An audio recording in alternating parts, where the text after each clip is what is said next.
একদিন একটি বাঘ একটি গরুর উপরে আক্রমণ করলো। সেই গরুটি প্রাণে বাঁচার জন্য তার সমস্ত শক্তি একত্রিত করে দৌড়াতে থাকলো। দৌড়ানোর এক পর্যায়ে গরুটি একটি পুকুরের মধ্যে লাফ দিল।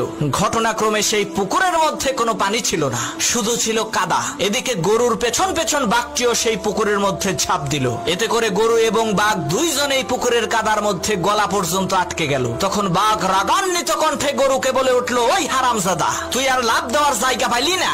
তুই ডাঙ্গায় থাকলে তোকে না হয় একটু মজা করে খাইতাম, কিন্তু এখন তো তুইও মরবি, আমাকেও মারবি। তখন গরু বলল, বাঘ ভাই, তোমার কি কোনো মালিক আছে নাকি? তখন বাঘ বলল, আরে আহাম্মক, আমি হচ্ছি বনের রাজা, আমার মালিক হবে কে? তখন গরু বলল, বাঘ ভাই শোনো, তোমার মালিক না থাকলেও আমার কিন্তু মালিক আছে।